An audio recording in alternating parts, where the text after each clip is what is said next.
oftentimes we have this mindset that we just go into the gym twice a week, we kill it, and then people are too fatigued to focus on their skill work, and it takes them 2 to 3 days to recover. Hey there, I'm Stephen Kesting, and this is the Strenuous Life Podcast.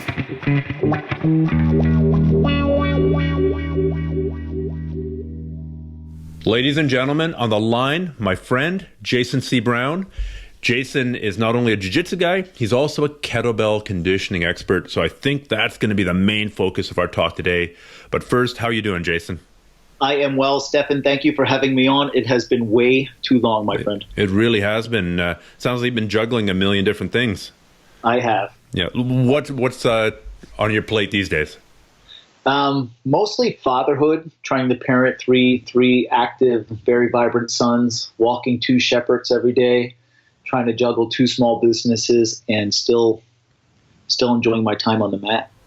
Getting on the mat and doing the thing that you're actually selling. Yes.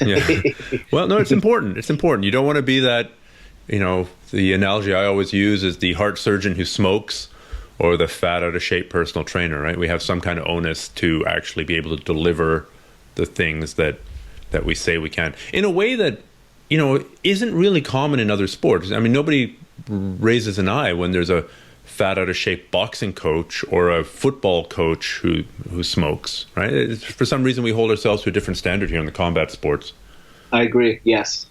So very quickly, what's your background in the martial arts? You must have done something when you were in the Marines.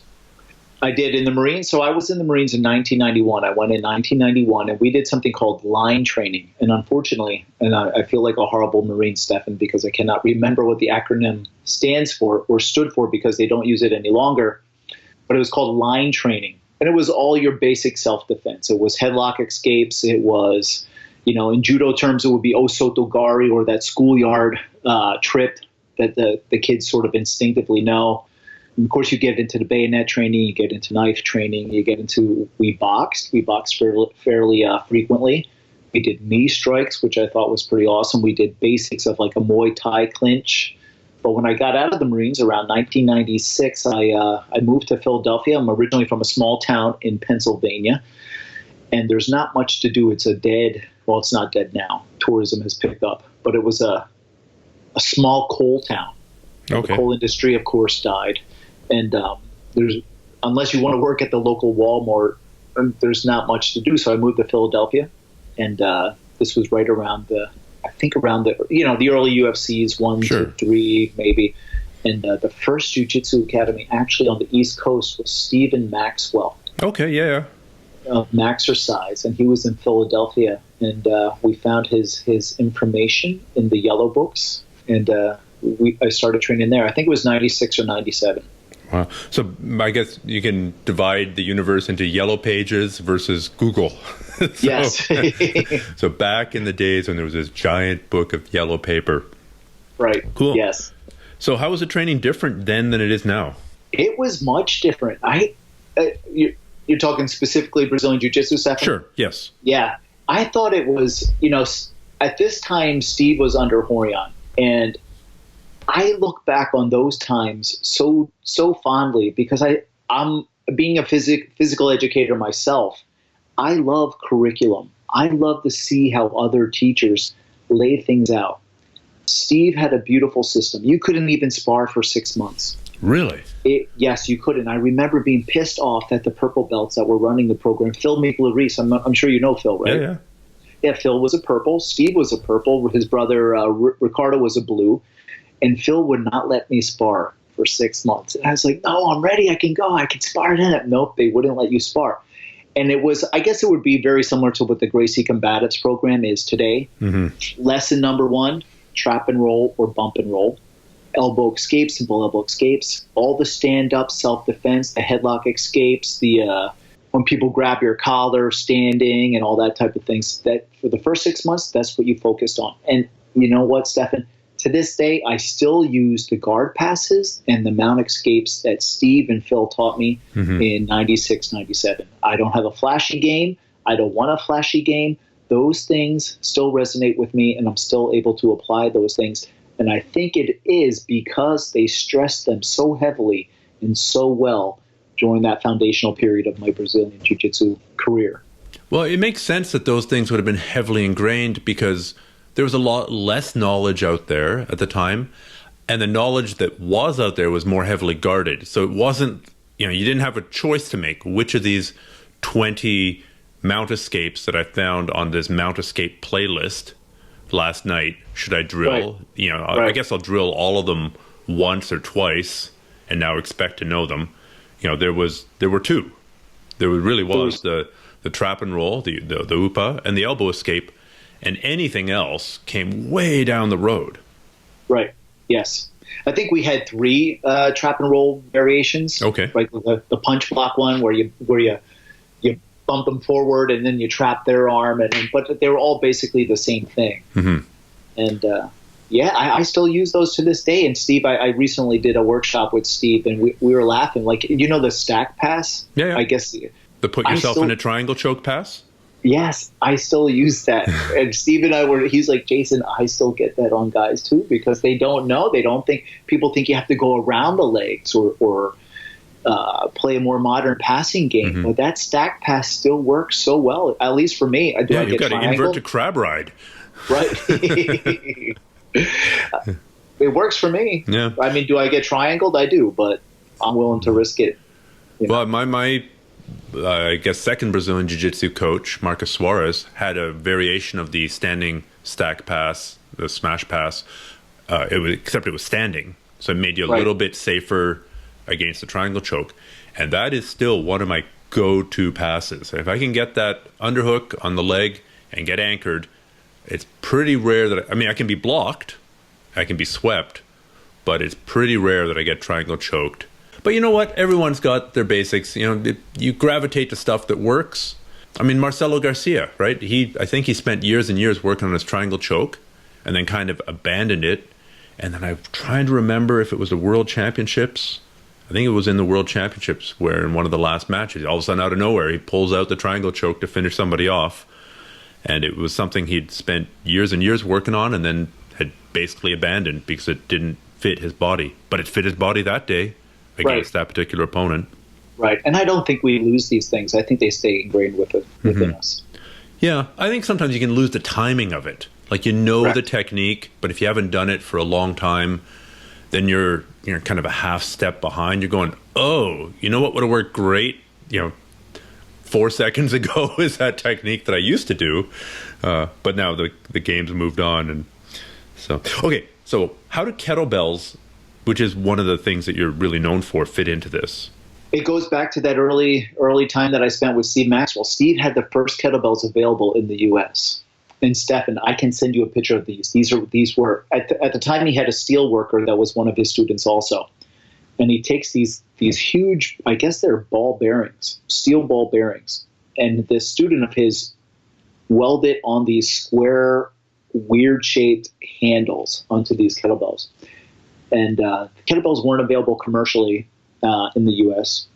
And Steve had his students make them. And, of course, Steve's experimented on his students, with his students, on these cool things that he had. He was one of the first gentlemen that had sandbags. He was one of the odd objects, all that stuff, old school physical culture conditioning as well as the modern stuff. And that was my first introduction. This may have been 98, 99. Okay. Was this just trotted out as part of jiu-jitsu class, or was it in addition to? He would actually, Steve ran conditioning classes, and the kettlebells were part of those conditioning classes. Okay. I think oftentimes when Steve talks about his kettlebell history, he says, he was the first person that actually to formally run kettlebell conditioning classes. Okay. And so take us, if you know it, the little bit of the history of kettlebells. I mean, obviously it's a Russian Eastern Bloc thing with connections through to the whole strongman tradition, I suppose, in Europe. Yes. So the first time the word kettlebell, this is interesting, appears in the Russian dictionary is 1704. Really? Yes. People think it's this new thing, but it's actually 300 years old, which is incredible. So they started off as an agricultural tool. If you wanted 100 pounds of wheat, you put a 100 pounds of wheat on one side of a scale, and you put a 100-pound kettlebell on the other side of the scale. Cool. Yes. You know what? And this is how awesome my wife is, Stefan. Have you ever seen the movie The Pianist? Yes. When the Nazis invade Poland, the Nazis are making the prisoners weigh nails. The Jewish prisoners weigh nails. And on one side of the scale are nails, and on the other side of the scale is this beautiful little kettlebell. My wife was like, Jason, look at the kettlebell. And I was like, yes, I totally missed that. Yes, I did too. My wife picked it out, which was awesome. But and Stefan, I can show you, I can send you all these photos of really old historical, and there's some really cool photos out there that you can actually see its agricultural roots. I have one where these, I guess they're Russian, they're actually training in a barn next to these bales of hay. And there's several men walking out of the barn with these kettlebells on their shoulders. And they're walking into this arena. And I can't read Russian, but I was teaching a workshop once, and there was this beautiful Russian woman in the workshop. And I said, can you translate this for me? And she said, it says stadium. So now there are actual, I think it was in 84 was the first time there was actually a kettlebell competition. I could be wrong with that. Don't quote me, but I believe it was 84. They've gone from this agricultural tool to this, that now there's competitions everywhere. There's competitions in Greece. There's competitions in the U.S. every weekend. There's Canadians are awesome at kettlebells. They're everywhere. Singapore, Asia, they're all over the place. So when did people start flinging them around for conditioning purposes? I think that's pretty hard to trace, but I would say early 1900s. Okay. Formally, like the old school strongmen and the circus performers, maybe even the late 1800s. Again, the first time you can find it in the dictionary, and this is from Pavel Tsatsouline, gave me this information, was 1704. And the word is giri or girya in Russian, which means kettlebell in our language. But in what context it appeared in the dictionary in that time, I'm not sure.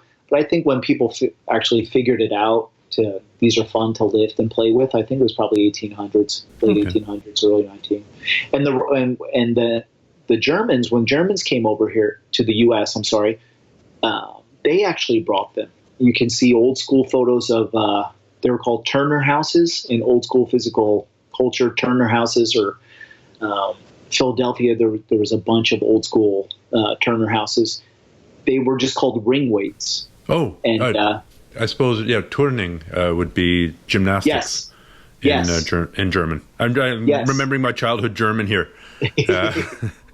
Yeah, that's what they were.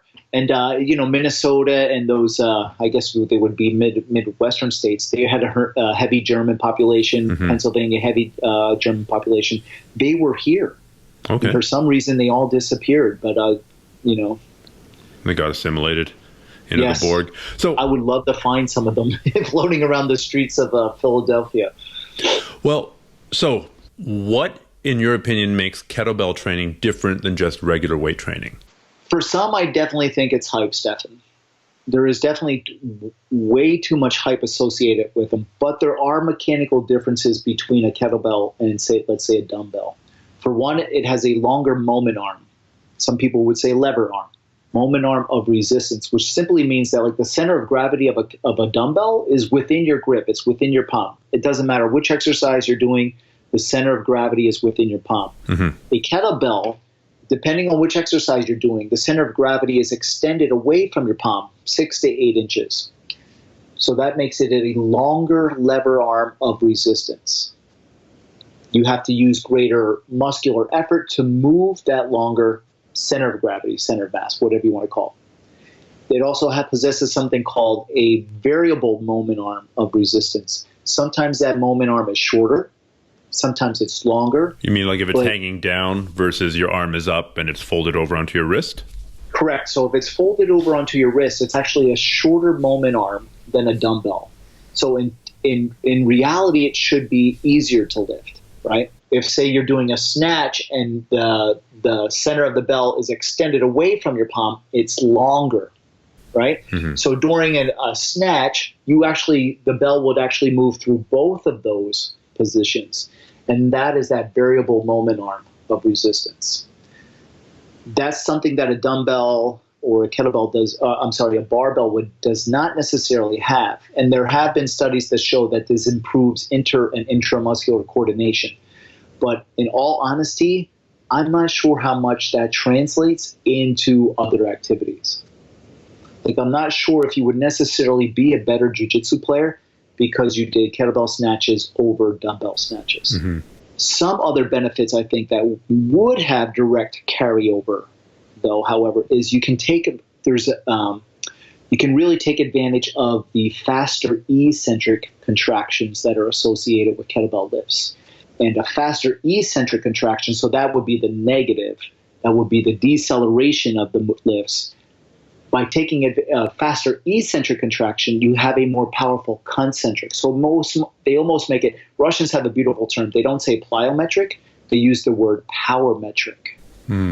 So those faster eccentrics lead to a more powerful concentric, and I think that's where some of the benefits would be more realized with the kettlebell training. So in a plyometric context, I'd be jumping off a box, hitting the ground, and it's that deceleration that then loads me up for the acceleration to jump out of that squat, or plyometric push-ups where I'm dropping down and then using that deceleration to power the acceleration. Yes, in training terms, that would be the myostatic stretch reflex, sort of stretch shortening cycle. Okay. So how does that apply in a kettlebell? If you're doing the kettlebell swings, you're decelerating it at the bottom? Yes, as the bell passes behind your hips, as you hike the kettlebell well behind you, that is the deceleration. That would be the landing phase of a jump, for example. Right. Now, if you're just going to snatch a dumbbell, usually dumbbell snatches are taken from where? Just from below the knees or from the floor? Or just, from a hang position, either high hang, which is slightly above the knee, or low hang, which is below the knee. But they're done from a dead stop, usually. Right. Or from the floor. Or, even Olympic lifting with a barbell, except if you're doing CrossFit, you're not doing them for high reps. You're typically do it, drop it on the floor, reset, go again, because that's how you're going to do it in competition. And they're all concentric contractions. Right. Much like a deadlift. A deadlift, no eccentric. Mm-hmm. People are very keen now. They've gotten very good at sort of preloading the deadlift into an eccentric. But with the kettlebell, you can hike it, you can speed it up, you can have a partner throw it down faster for you, you can add a rubber band or a jump stretch band, which even improves the rebound of it and makes that eccentric faster. So I love that term, power metric. Yeah, it's interesting. I've never heard it before, but it makes a lot of sense. Yes. And I think they're just more graceful and more poetic. And I love dumbbells and I love barbells. I love all the tools that you can use. But kettlebells sort of inspire a certain amount of elegance and grace. Well, I always think of the basic kettlebell. I mean, I don't do much with kettlebells, but I do my basic 1 and 2 armed swings on a fairly regular basis. And I always think of it, and I don't know if it's true, I think of it as a much safer, much less technically demanding Olympic lift, because you get that hip pop that you need for your cleans and your snatches. And you can kind of train that somewhat safer. Am I totally off base there? Yes, and statistically, Stefan, competitive kettlebell athletes are hurt very little, like 8% of the time. And these are guys and girls that train 3 to 4 hours a day, do hundreds of snatches, hundreds of clean and jerks, hundreds of swings, maybe 8% of the time that they are hurt. If you were to compare that with runners, 85% of the time runners are hurt. Recreational runners. Compare that with any type of field sport, football, soccer, upwards of 40% of the time people are hurt. Kettlebell training can be very safe. Have you done these competitions? I have. Okay, yes. So for the people who haven't seen them, I think a lot of people have probably seen kettlebell exercises being done in a CrossFit setting, but they haven't seen them done like in a pure kettlebell competition sense. So I'm going to go compete in a kettlebell competition. What am I going to do? There's actually 2 formats that they use. One would be a long cycle competition. Long cycle means, I'm sure you've heard this phrase before, Stefan. Yes. Clean and jerk. Yeah? Yep. So clean and jerk with a barbell. It's the same lift with the kettlebells, but you use 2 kettlebells at a time. So long cycle implies that you must re-clean before each jerk. Right. That is one format. So now, women, it's going to swing, come up, you're going to rack it on your shoulders, then you're going to jerk it, bring it down, swing it. Re-rack it to the rack position, re-hike or re-clean, back into the rack, and jerk. And it's for a 10-minute set. The most repetitions within 10 minutes wins. And the weight is predetermined, or it's based on your body weight, or how much weight are you using? So there is a weight class for kettlebells, and there is a weight class for body weight. So you and I weigh 220 pounds right now. I could be in the 220-pound weight class for my body weight, but use a 16-kilo bell. What do you weigh, Stefan? I'm 206 right now. 206. You would be in the 206 class, and you could use 32-kilo kettlebells. You get to choose the size of the kettlebell that you want to use, and you get to choose the weight class for your body weight. Okay. And so then I get 10 minutes to do as many repetitions as I want. Correct. Or as I can. So if you were, right, yes. And they've gotten so good at pacing. They've gotten so good at relaxation within these different positions. It's really, it's beautiful to watch. I mean, it's one of the most boring things to train in, but it's actually beautiful to watch and see how clever individuals have come up with resting positions. Women traditionally compete that long cycle, that clean and jerk, one arm at a time. Now, people have started to change the rules, and sometimes men will do one arm long cycles for 10 minutes. Now, women actually are starting to do a bilateral or 2-arm at a time. But traditionally, it was single arm clean and jerk for the women, or long cycle, and 2-arm for the men. Okay. The other format would be snatches for 10 minutes. Same type of deal. You have the weight class for the body weight, and you have the weight class for the kettlebell. You're allowed one hand switch. So you could do 5 minutes on the right hand, switch at the 5-minute mark, or it's the total repetitions. So it doesn't really matter. You could do 200 on the right hand and 50 on the left, and it would be 250. The second exercise in that format, though, is just double bell jerks. So it's not a long cycle. It's just jerks the entire time. Does that make sense? That might so they're already racked, and you're just getting them to the straight arm position above your head. Correct. Yes. There's no re-cleaning on each repetition. Okay. So now with a 10-minute cycle, let's just go with long cycle, but I guess the same question would apply to any of the exercises. What's the point of failure typically? Is it the grip? Is it the cardio? Is it ability to breathe? Is it deltoid strength? Is it posterior chain strength? What stops you from doing more? I would think for most individuals it is a grip issue. Okay. It depends on which skill you're talking about, but most people would fail on the snatch at the grip level. Sometimes if we're talking about the long cycle clean and jerk, or just the jerks, you'll often see people, so they're very detailed on how they count a repetition, Stefan. If you fail to, I think the verb that they use is fixate. If you fail to fixate the arms overhead fully extended, elbows fully extended, they no rep you, no count. Right. A lot of people fail on the triceps, because they just cannot lock out those elbows well enough. They're just shot. So you'll see a lot of people, at least in the jerk and the long cycle, they'll fail. The arms will not reach full extension, and then they sort of come crashing down onto the chest or the shoulders, and they lose it. Mm-hmm. And that rack position it's brutal to keep 2 kettlebells in that rack position for an extended set, like 10 minutes. It's horrible. So the fancier kettlebell lifts, like Turkish get-ups or the windmill type things, yes, those are not part of the competition. Those are not, no. Okay. So where did those lifts come from, or where do they come into training with kettlebells? I think there's obviously, with the Turkish get-up, that kind of motion's obviously got some very high carryover to jiu-jitsu. It's basically a technical stand-up. Stefan, I was watching the Mendez brothers spar this morning, and one did a beautiful takedown that looked exactly like a Turkish get-up. He grabbed lapel with the right hand, stood up in base or technical stand-up, and grabbed the ankle with the other hand. It was a perfect Turkish get-up. Okay. If I knew how to share on Instagram, I would share it and point it out to all the kettlebell folks, but I just don't know how to share it on Instagram. Well, I think we're early enough in 2018 as we're recording this that getting better at the technical end of things, like Instagramming and your way around your computer, could still be part of your resolutions. So it's not too late. You've been my technical advisor up to this point, Stefan. You can help me out with that later, maybe. Well, I'll do as I say, not as I do. Okay, so I got a question about kettlebells. This is a very selfish question. Yes. Like I said, I mostly do swings. I play with some of the other exercises sometimes, but when I have gone and talked to different people and had different people critique my form with kettlebell swings, there's very much two different camps.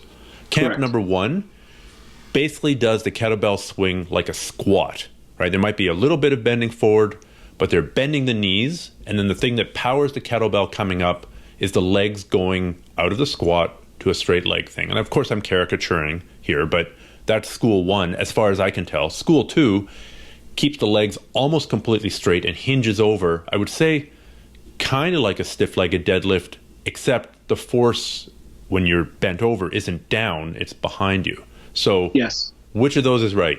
Historically, the second one would be, with very shallow knee flexion, so very little bend in the knee, but a lot of flexion at the hip. Traditionally, that would be the more accurate technique. So what is the advantage of doing that? And are you in danger? I mean, I don't ever feel like my back is in danger, but people don't like doing it because they're like, oh my God, you're going to blow your back out. Yes. Stefan, so if we were to discuss this in detail, I would really love to sit down with you and show you the comparison between like a kettlebell competitor, the style that they would use, and somebody perhaps from that camp number one that we were talking about. Camp number one is probably approaching the kettlebell as a conditioning tool only. They want to get as gassed as possible, as tired as possible, so they can get some type of training effect out of it, right? Mm-hmm. The second camp is more interested in efficiency. They're more interested in using momentum and that stretch shortening cycle and all of those beautiful little details of human movement that happen naturally to bring about higher numbers, less fatigue, less mechanical stress, if that all makes sense. Yes, absolutely. If you watch a competitor lift a kettlebell, and Stefan, they do an enormous amount of repetitions. None of them are overly muscular. None of them are huge. In fact, many of them are very lean and wiry. Even the women, we have this stereotype in our head of like Helga or something like that. No, they're beautiful. They're thin.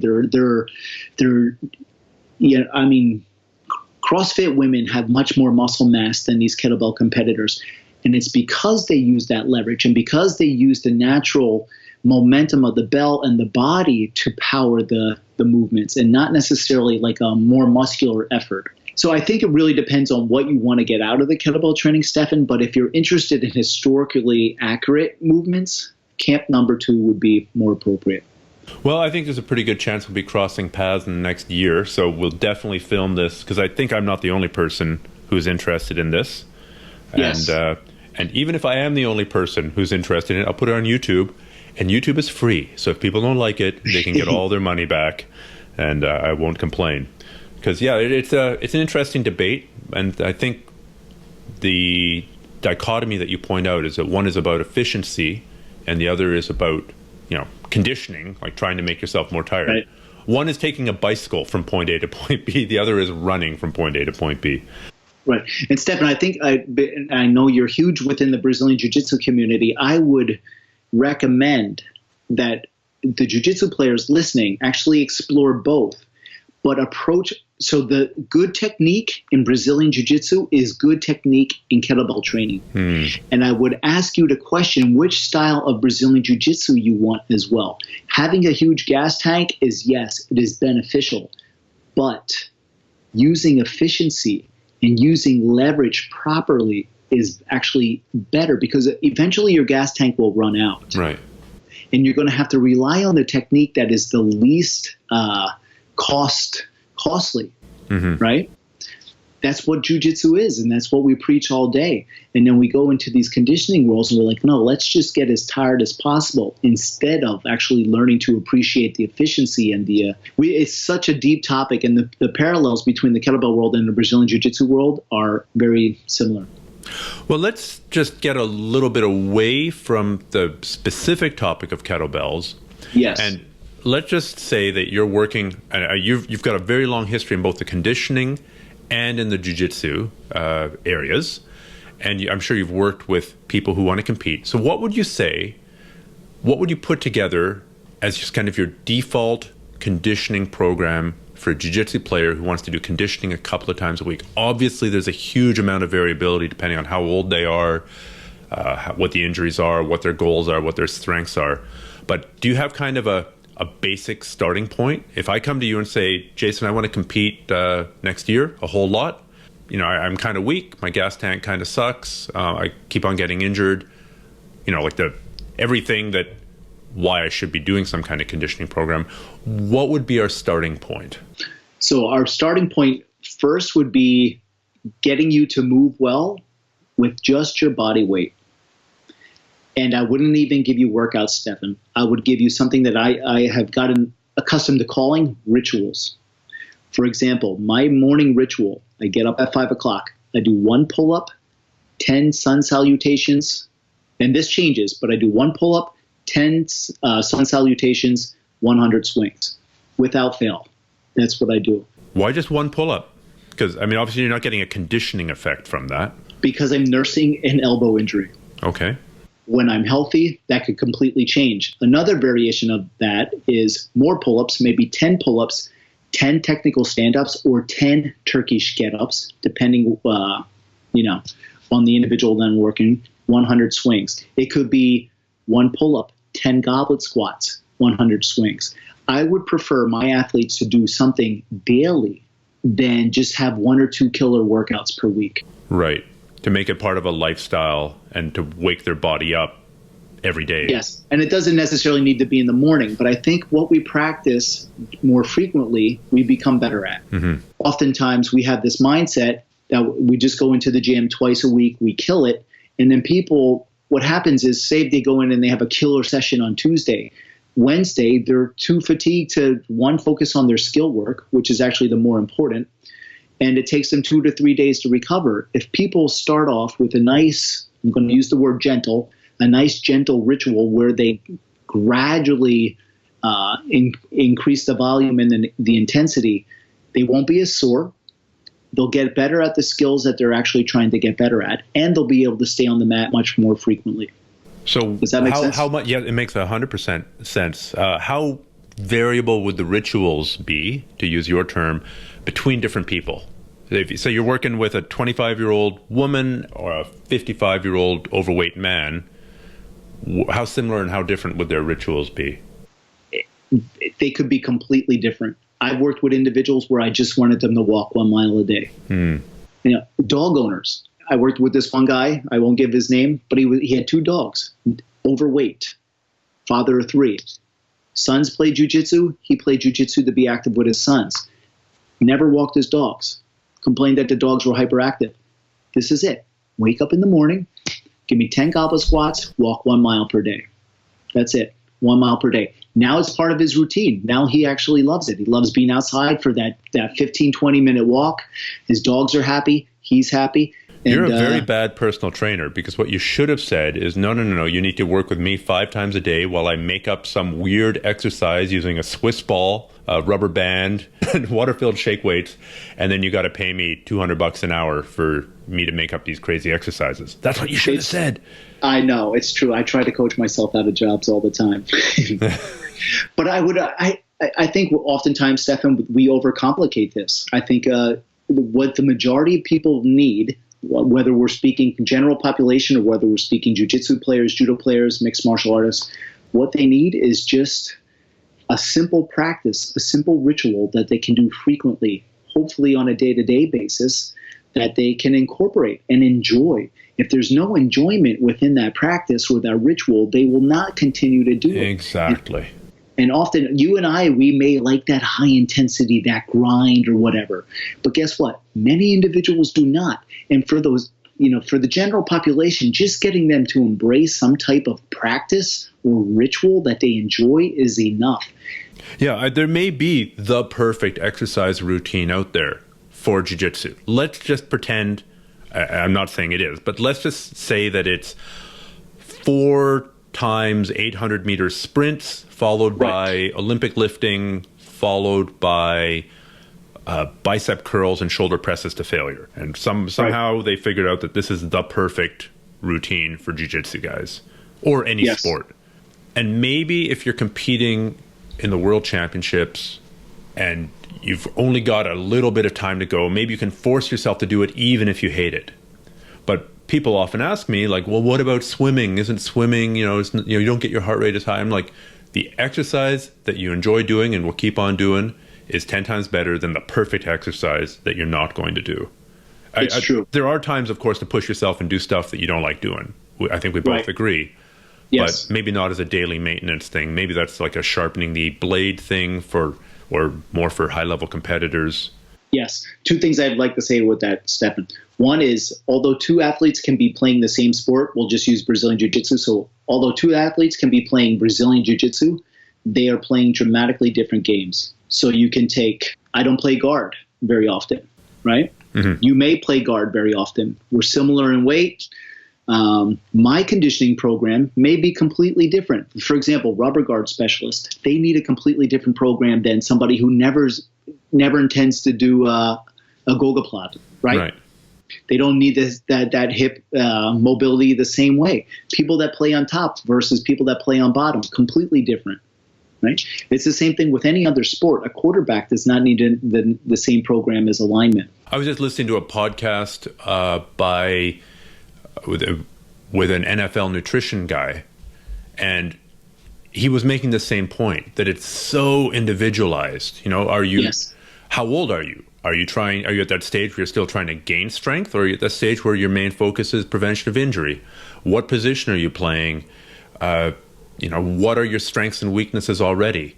How heavy or light are you compared to the other people in your position? I mean, I don't actually follow football at all, but the take-home lesson there was the high level of individual attention and tailoring that they do, and they wouldn't do it if that wasn't the best way to make money, because it's a multi-billion-dollar sport. Right. And so it really matters. And it really matters. If there was one perfect, if eating, 400 grams of whey protein and maltodextrin and fish oil, and that was the perfect diet, they would make their players eat that perfect diet, and everybody would eat the same thing. But they don't. The guy was saying it matters where you grew up. Because if you grew up in the South, your comfort food, your go-to food might be very different than if you grew up in a Ukrainian household and there were pierogies every meal. That's a beautiful detail. It's true. Another thing, Stefan, is something that I call the pleasure principle. Pleasure makes everything easier, and easier is productive. So when you enjoy what you do with that, I think that's one reason why Brazilian Jiu-Jitsu is so easy to get addicted to. It's actually pleasurable. It's fun to go and train. Mm-hmm. Right, much better than like burpees, for example. There might be that sicko out there that actually enjoys burpees or battling ropes. I hate those things too. But let me go roll with Stefan. I'll do that for 90 minutes and be happy and be smiling. Well, I think it also fulfills a strong social component, or a social. The social aspect of jiu-jitsu is something that we should talk about. But I don't think we can talk about it today because you've got to run and I've got to run. So why don't we just make this part 1 of our discussion on this topic? Because it was great to connect again. Yes, and I have so many things running through my head, Stefan, so we must do part 2. Part 2. Auto win. Anyhow, take care, Jason, and we'll talk real soon. Thank you very much. Podcast listeners, there's a pretty good chance that you're listening to this on your smartphone, right? You're walking around, you got your smartphone in your pocket, you got your earbuds in, you're listening. If you've got a smartphone and you do jiu-jitsu, then you should check out my free Roadmap for BJJ app. This is a video-based app. It's an app that goes on your phone. You can check out the different sections. It's got different techniques. It's got different positions. And it breaks down the big picture of Brazilian Jiu-Jitsu for you so that you're not going to be so lost on the ground when you're training. So you're going to know kind of, sort of what you should be doing in every position, along with the specific techniques that you should be using. So if you go to grapplearts.com/roadmap, there'll be links there to get this app for free, both in the iTunes store, if you've got an iPhone, or in the Android store. If you've got an Android phone, there's also Kindle versions of it out there as well. Once again, you can grab that at grapplearts.com/roadmap. That'll point you in all the right directions to get this app, whatever kind of phone you have.